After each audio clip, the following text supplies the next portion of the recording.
All right, so this is going to be the second video for ProffieOS4 crash course. So again, as of recording, the style editor hasn't been updated. I know it's on Frederick's list, but obviously getting the OS out of beta takes precedent. So once that's available, some of this stuff maybe not as necessary, although hopefully, to me, if you can learn the syntax of the styles and how everything works, it actually makes editor even more powerful. But for those of you who do want to use editor, it will be coming. Obviously, getting an update. The OS4 has a lot added to it from 3.9, so which is awesome. But it also obviously adds to the complexity of getting the editor updated. But in the meantime, those of you who are using the 4.3 beta and the library, I just wanted to go over some other stuff that I'm kind of running into, just questions from people. So today we're mostly going to talk about transitions. Transition effects were introduced in 3.9, and they made just so much more possible with styles.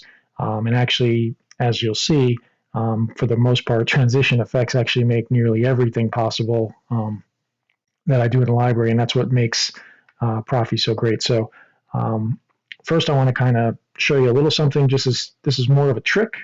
It's not necessarily going to come into play today, but in the future it will be. If you're not familiar with transitions, I want to kind of give you, because I'm going to just talk about the transitions by name. But if you're not familiar with what they do, a lot of them are just their name is what they do. But I wanted to just show you something. So in the style editor, now we're not going to use the style editor for editing styles, but if you want to get a preview, the editor for transitions does a pretty good job to start. So typically what I would recommend, the easiest way to use it is to choose the in-out TR. And that's an in-out helper that does two transitions. It's going to do a transition on ignition and a transition on retraction. So it lets you kind of sneak peek or get an idea of what the transitions do. So in this case here, I've got a TR wipe, which is what it does, what it sounds like, and a TR wipe in. So when I hit power, this is what a wipe transition looks like. And it's going to be that the new state wipes over the old state, and the wipe comes from the hilt to the tip. Now, a wipe in is just the opposite. It's going to be the new state, in this case, black because off, wiping in. So we go power off, and that's in. And within the transitions, you have your timing. So both of them right now are 500. So those are, wipe and wipe in are equivalent to extension and retraction in terms of transition. So that's typically what you're going to see. So again, if you want to sneak peek what those look like, but then if you want to see other ones, you can click in to the editor and go into the transition group. So let's grab a Boyne, and let's grab in here, and we'll put in a color cycle. And then we'll go up. So the little preview when you have those windows open, like when I'm in here, it's going to just use blue and red, and it's going to kind of show you, but that's not really what you want to do. You want to go back up to the whole thing and use the power button. Again, these are just if you want to learn what the transitions do. So in this case here, the transition in is boing. Now what boing is, it's 3 bounces, or in this case, it's 2 bounces. So the number of back and forth is 2, and how long it takes to do those 2 boings or bounces is 300 milliseconds. So we'll go here. And then TR color cycle, that is just the color cycle thing, which is kind of the Tron effect that everybody knows it. So when I power down, it goes and it does that Tron-like effect. And again, it does the, for the most case, for color cycle, you really only need the RPM set, or the wipe, the time in, but you can also set 2 other variables.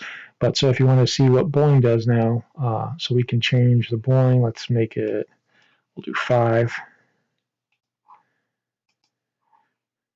And then we'll go up. And then when we hit power now, we're going to get 5 of the bounces in 300 milliseconds. So that's obviously a very tight time to do it, but that's what boing, TR boing does. And then TR color cycle again does what it does. And then you can see TR fade. And we'll do TR smooth fade for the other. go here, and so smooth fade is when it goes out. So when we turn it on, that's a fade.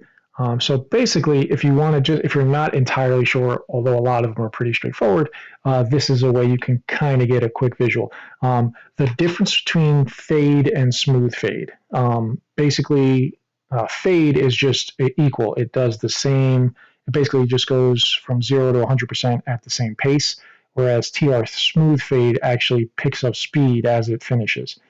So it's a subtle difference, particularly when you're going in like 300 milliseconds. It's almost negligible because there's just not a lot of time. If you really stretched it out, there you would see it more. But so those are your transitions. So now let's talk about editing the styles. So we're going to go into the library. And these screens are going to change just so much that I can't keep, I'm not going to bring attention to every little change. When I do something major, I will. But the customize enhance screens, every time I've got something new, I'm going to just keep adding it as options. And if I do a major update, I'll update you. But, just have a look around. So I've added more preons. I've added, there's some new extension capabilities in here. There's new power-up effects, so I'm always granting to this. But for our purposes, I'm going to kind of grab one of everything. So I'm going to grab a spark. I want to give you, we'll do a spark tip. And now with the library I have added for ignition and retraction, you can put your times in. So that should help a little bit too. I know some people are having a hard time finding them, but I want to show you them in the code anyway, so I'm going to leave this. We'll do a power-up effect. Let's do a different type of, let's do a split retraction because that's new. We'll leave the retraction time. We'll do a cooldown effect. And let's do, so post off, these have kind of been added recently. We'll add a force effect. Let's add, just add a bright color flare. Tip effects, I'm not happy with those yet. These are there, but they're more placeholders. If you play with them, great. These I haven't actually gotten back to, so I'm going to leave that off, but they're pretty straightforward. We'll leave rain out. That's simple. And then we'll put the battery monitor and then get style. And now I'm just going to paste it into a WordPad. All right, and I showed this in video one, but essentially the great thing with layers that makes it actually easier to edit these styles is everything is now self-contained on its own layer. So the best way to go about it is you've got layers here. In terms of, for the most part, and this is, obviously there's a few styles and things that are going to be a little outside this, but for, I'm going to say 90% of the styles in the library, you're looking for transition effect L. So we'll find every one of those. And I'm going to put line breaks. Here's another transition effect L. And you're looking for responsive. Now there are, because you can choose options, so there's going to be different layers. If you chose something that's not a responsive, then that's obviously, so you can choose like different blasts, different clashes. There's also different lockup, a different lightning block now that can be selected, so they will fall outside of the realm, but you're going to be looking for, basically you're looking for a close of something and a comma, and then that's your line break. So for this one, I have all responsive stuff. There's one responsive, two responsive, three responsive, got a transition effect here, got a transition effect here, got a responsive here. Oops, I missed stab. Stab is a little guy. Drag, melt, transition effect, transition effect, transition effect. So you'll see transition effect does just about everything you actually are adding to your blades. And that gets us towards the end now. There should be, would have missed in, out. There you are. So then the last piece is this guy here, the in-out TRL. That's your ignition and retraction. And as I said in the first video, the the location of this is important in terms of a layer. So this replaces in-out helper. In-out helper used to wrap around styles. With the in-out TRL, there is an in-out helper layer. I don't use it in any of my styles, but you can. The in-out TRL just gives you way more flexibility, so that's why it's been chosen. But it can either be at the end of your style or it'll be in the middle. Depends on all the options you choose. And its location is based on when stuff has to show. Basically, as I said in the first video, the in-out TRL covers all the layers below it when the blade is off. Anything you want to show while the blade is off has to be on top of, or in this case, below. And actually, I put a bad break there, so that goes there. Has to be, the in-out TRL has to be under anything in terms of layering, because this would be, the top here is the lowest layer, and then this would be the highest layer. So in-out TRL's location is based on when something needs to show. So if you don't see the in-out TRL at the very end of your style, it's because you've added effects that have to run while the blade is off, and they are located in that position for a reason. If you, in most cases, anything while the blade is on, you can change the layering, the order. You don't have to follow specifically the order the library does. But in the cases of things that have to show at certain points in time, the order does matter. And same thing with transitions. The transition effects, there are transition effects that are tied to certain things, particularly like the lockup. The layer order comes into play there too. So in a lot of cases, you want to plan out your layers. You don't want to just drop stuff in, because sometimes you might have something that you want to show, but then if you layered something on top of it that contradicts it, it won't show. So, but in-out TRL would be the other one. So let's start with in-out TRL. So now that I've added the ability for you to add the timings, and let me go back to the screen. So since you can add the timings here, you don't necessarily need to edit them in the style, but some people might forget and need to find it. So you're going to find so let's say you want to change your ignition time or your retraction time to match your in and out waves. You're going to do it looking for in-out TRL. The first transition, so this is where we're going to look. So some of these transitions are new. So the TR wipe spark tip is a new one for the OS4, so that one isn't in that library preview I gave you, but it's essentially wipe. It just has a spark tip on it. And the first variable is what color spark tip, so all the ones in the library are going to default to white, but you can change that color. And then this is your timing. So this is your extension. And then the second one is your retraction. Now this is another new one I just added to the library. TR join, and we'll talk about TR join R, which that's TR join R actually, and TR concat a little bit.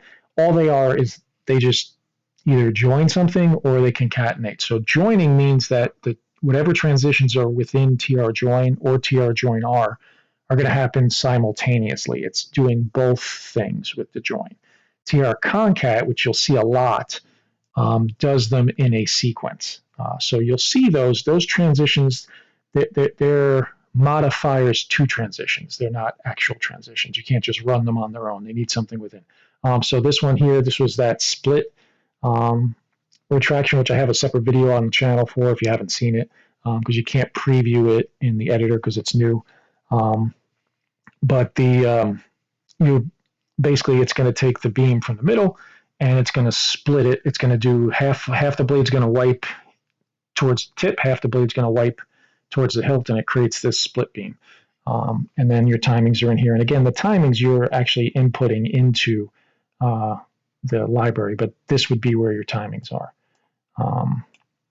So that's going to be this is where you control those. So this is the ignition, what you chose, and this is the retraction, what you chose in your timing. So if you need to change them even after the fact, and you forgot to use the library, this is where you'll find them.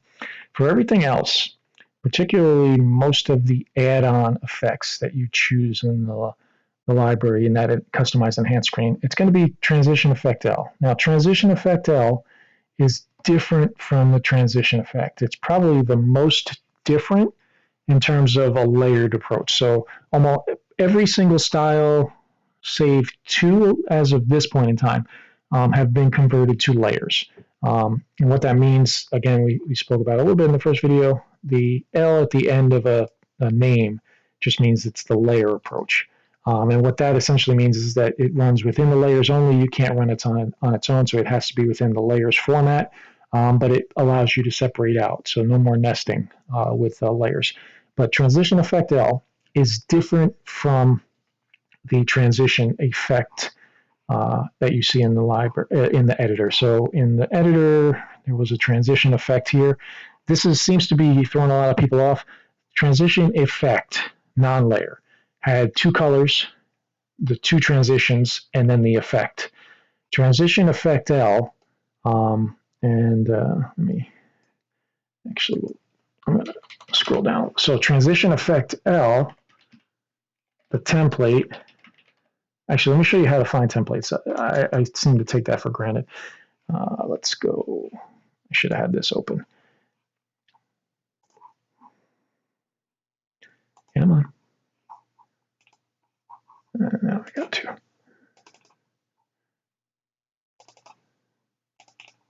So once you're in your ProffieOS, within the transitions folder, or no, I'm sorry, within the styles folder, transitions or transition, you'll find transition effect. So all these are the .h files. They contain the templates. The templates are how things run. So in this case here, this is transition effect L. And it's listed as a class. The template is right above it. This is your template. So all the transition effect L takes is one transition and the effect that triggers it. So as I showed here, this takes 2 colors, 2 transitions, and the effect that triggers it. So that's a pretty big difference. And that's, I think, what was giving people some confusion. How it works is what matters, not necessarily what you're doing. So let me get back. So with transition effect L, you're going to put a transition in, and then you're going to put the effect that triggers it. How that plays out and how you actually do that is that TR concat. So here's actually a pretty easy one to read. Some of these are really have a lot going on. So right here, let's separate this. So this transition effect L, there's 2 things going on. There's the TR concat. TR concat, as I just said, TR concat does the transitions in an order. Now, TR concat also has a colored layer in it. And that color is what happens between. So you have a transition, a color, a transition, and then you can go on color, transition, for as long as you want. So this is how you get colors into a transition effect. So when you're looking for, say, this case here, this is the effect lockup end, which would be the cooldown effect after a lockup. And again, the ending, the name of the effect that it uses is always at the end of it. So for effect lockup end, if you wanted to change this, the color that's showing, in this case is a style, is right here. And it's going to be a brown noise flicker, and it has white. So if you wanted to add a color there, you would. If you wanted to change the effect, you would change it here. Now I'm using layers also for the effects. You can still, in place of a color or an effect layer, you can put just a solid color. I'm using the layered effect because I actually wanted some transparency to it, just to kind of give it a little bit more, because this particular one runs with other stuff going on. But at any rate, if you wanted to just change the color of that, it's going to be within between 2 transitions in a TR concat. So TR instant is just that, it's instant. So the transition effect when triggered by lockup end is an instant. Brown noise flicker, that's white, and it's got the brown noise level at 50. You're going to see the ints, ints, integers. You're going to see a lot of this stuff in the layered format. That's basically, it's based on functions now, so that's a lot more to chew. So I'm going to do that in probably a few videos time, kind of working up to it, but the numbers are the same. So you don't need to worry necessarily about that int. It's just telling the function that it's an integer of a set value, and that's 50. So the brown noise flicker right now, this is the value. So if you wanted to change what's happening with brown noise flicker, you can increase or decrease this number. This alpha layer we'll kind of get into, but the int 16,000, it's just telling the white to be only half. So essentially it's like a just about 50% opacity, or alpha if you were using a graphics thing. That's not so important. If you wanted to change it, you could, just to see what it does. But for now, because that's kind of a rabbit hole, we'll talk about that in a future one. But white is where you would change just the color. And if you wanted to change the overall total effect, you can swap out this section here. Just be mindful of your commas. Mine seems to want to grab, but you don't want to break a comma.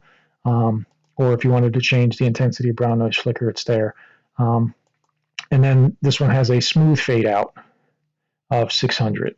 So if you wanted to change just how long that lockup end effect is showing, the TR smooth fade is what does it. So in this instance here, the TR concat is going to appear pretty much on any transition effect. And in most cases, you're going to have you're going to have kind of a transition, color, transition. Some of them, like the one up here, gets a little more complicated where they're doing a few things in a row. So then you get additional layers that you can mess around with. But this is where you're looking for your timing. So if you want to modify how long any of the effects are running, you're just looking for transitions. So TR is what you're looking for. And like I said, TR concat you can ignore. That's just telling the transition effect that it's going to do more than one thing. TR instant is that. It has no timing. So when you want to see how long this effect is running, it's actually this TR smooth fade 600, and you would just be able to change that timing there. Now you can also just swap the transition out. So say you don't like the smooth fade and you wanted something else to happen, you can do that. Just be mindful of your syntax. So you can do just TR fade, which is pretty much the same thing. You could do the TR boing, which we showed. You can do TR wipe, you could do TR wipe in.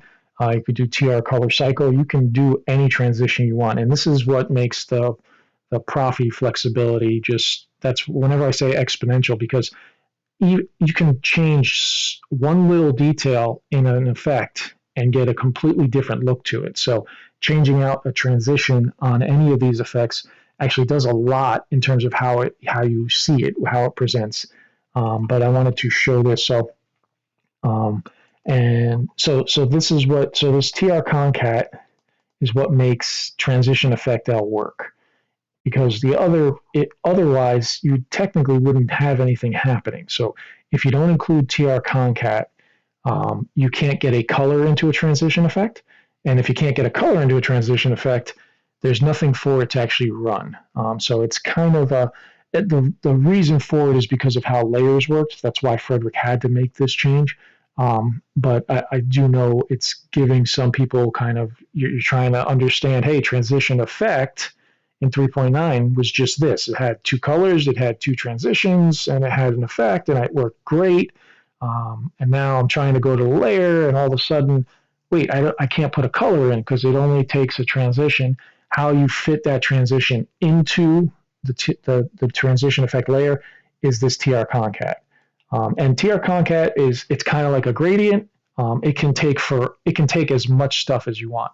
It's just the format always has to be, and we can look at that template as well, just so you guys know. Let's go open that up. So the templates, until the editor is ready, the .h files and the templates within them are how you can really tell the syntax. I know some people get a little lost in them, but once you know what you're looking for, it's actually not terrible.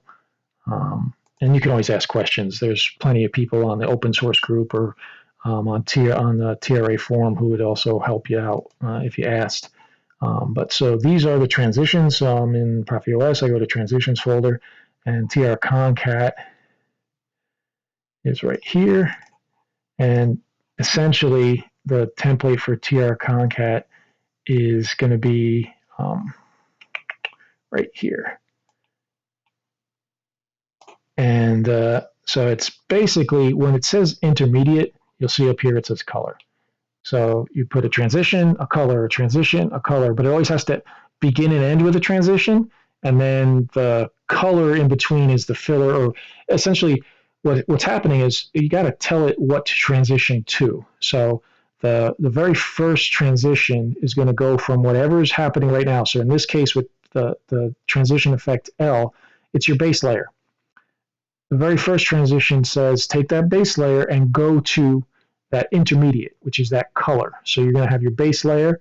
It's going to do whatever that middle one is, and then it's going to go out of that middle one, so that intermediate. So then the transition on the other side is how it goes back to whatever was underneath, unless you had more. So say I had a TR instant, just white.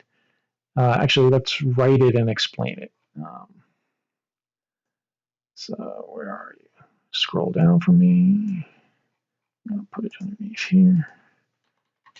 So it would be, so we'll write it in full. And I'm going to do line breaks so it keeps everything clean for everybody. So TR concat, I can't think of a transition effect L that is not going to start with TR concat. The first thing I want to have happen, we'll use TR instant because it's the easiest one. So first effect is TR instant. That's the first transition. So it's going to transition into something. We'll say white. It's going to make the blade white. We got to get out of white. Let's do TR fade. We'll give it a 600 millisecond. Now say I want to keep doing stuff. You can make this concat as long as you want. So let's play with colors. Let's make it red. So it's going to go, so as soon as this, and we're going to get to what triggers it in a second, but when this transition effect L is running, it's instantly going to turn white. Then it's going to start fading, and everything it's literally back to back to back. So it's not like, so you're going to go white instantly, but as soon as white presents, it's actually going to start that 600 millisecond fade. There is a delay capability, and I use it in some styles. If you wanted to hold that white, you would do a TR delay. And what that's going to do, because fade, obviously, it's going to start going from white to whatever's next right away. If you wanted to actually have white stay present for a period of time, you'd use TR delay, time it out. And then if you wanted to keep that white and actually have it fade then afterwards, you would just repeat white. And then how do I want to get out of it? Well, now we'll do the TR fade. And again, you can time it to whatever you want.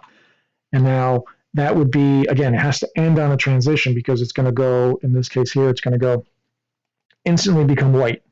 It's going to hold white now for 600. It's going to delay white, essentially, for 600 milliseconds. So then it has to go to something else. So right after this delay is over, it has to show something else. It's not showing this anymore. It's transitioning to this. But I want it to be the same. So I put white again. Now I want to have white fade to whatever's next over 600 milliseconds. Now I can keep going. We'll do one more. So let's go to, then we'll do the red. So now it's going to instantly become white, hold white for 600 milliseconds. Then it's going to start to fade white into red over 600 milliseconds. And then we would do, do a TR color cycle over 1,000 milliseconds. With TR color cycle, and you'll see this as you play with it, you really got to give it time. Otherwise, it happens too quickly. So I think I changed the default timings in the library. Actually, you can just look. I think I changed them to 2,000 milliseconds just because they weren't presenting long enough. So yeah, so I changed the cycle up is the TR color cycle to 2,000 milliseconds, and it was just because they're not displayed for long. Again, you can change your timings as much as you want to whatever you want, but in terms of what I found is 1,000 milliseconds even for that cycle up. It just isn't long enough to really get the real effect. But going off tangent. So now that's good there. So that's now, because the TR concat has to wrap everything, if you want to end the TR concat, you're going to put your closing bracket. And that's what seems to get missed when people have questions on using the TR concat, is that you have to close it. And then transition effect L. So let's put this all together just so you can see that there's only two things going on. So I've got a TR concat of an instant, white, delay, white, fade, red, color cycle. So this is the transition. even though it has colors in it, it's still actually only a transition because of concat. And then I got to tell it what's going to trigger this. So it's any effect, and if you don't remember your effects, they're in the library or in the editor also. So effect type. So it, because of space, it doesn't say effect underscore clash, but if you choose something in here, you'll see, and it always has to say effect underscore and then the next thing. So these are your names of what's available. Just be mindful. Stun, fire, clip in, clip out, reload, mode, range, empty, full, jam, unjam, PLI, peel off. Those are for prop blaster. They won't run if you're doing this on a saber. So these guys here are not options on a saber. So you get clash, blast, force, stab, boot, lock up begin, lock up end, drag begin, drag end, ignition, retraction, change, which is color change. And then you obviously have a new list with all the new features that are coming in OS4. So if you want to do something outside of that, you just have to look them up. But so then we'll just, for our purposes, we'll just say we're going to do this every time we trigger force. And that's the transition effect L. So transition effect L, and I know I probably definitely went on a lot of side quests on this one, but it's actually a pretty simple thing. It's just a transition and an effect that triggers it, and that's all it is. And you're going to see it throughout these styles. So when you're looking for the timings, which is basically what I was trying to cover here without going off on so many tangents, all of your timings are going to be TR something. So this is the ignition, effect ignition. This is a power up effect. Again, you'll see this TR concat, TR instant. What's happening? This time I have a style fire running, and then that fire, so it's going to instantly show fire on ignition, and then it starts fading right away, and that fade time is here. So if you want to change how long that power up effect is, you're looking for this TR with some value. So this is a fade with 1200 milliseconds, so you can change that. In case of here, this is the retraction, so you find the effect retraction. Again, you're going to see your TR concat, and this one again is instant. This is the hump flicker. You can change the values there. And then how long is it present? Now, with effect retraction, it's 1,000 milliseconds. If you happen to extend your retraction time beyond 1,000, you would change this, because this is how long that effect is going to be visible. You would change this out. You could also use a delay. I use the fade just because I like the way it looks, but you could just turn this to a solid delay because the blade's about to go off, so it doesn't matter. But this timing, it defaults to 1,000 for most of the retraction effects, just to cover most of the bases. But if you have a super long retraction, you're just gonna change that number. So that'll be there. Stab is a one-off, but you'll see transitions on that. That's what runs stab. So you get a wipe in and a wipe out. So you can change your timings for the stab there if you wanted to. Same thing, drag. Drag has a wipe in and a wipe out. Now, drag obviously stays visible for as long as you hold the button, but when you let go of the button, it's going to do this fade. So you can change that. Melt, similarly, is a held state, so it wipes in and then it fades out. You can change any of these. So everything, you'll just, as you start looking for that TR something, that's doing nearly everything in the new blade style. So take the time, make yourself familiar with transitions. You can mess with every one of these timings. You can change them out and do different transitions and get completely different effects. But transition effect L and the transitions in particular are what's doing most of what you see. So definitely dive in, play with them, and just become familiar. And you can take, even though I have a lot in the library, it's a fraction of what's possible. So play around with the stuff and come up with some crazy blades and just enjoy the fact that we have unlimited possibilities. So I hope this helps everybody. This is, again, a little piece. There's just a lot to cover. I'm trying to build up on it. If you did not watch the first video, you might have been lost a little bit here, so you should have watched it. But if you haven't, go watch the first video for the crash course. It covers a little bit different stuff. And then as I get time, I'll be kind of working on some more stuff. and trying to put some more videos together. So definitely more to come, and hope you enjoy.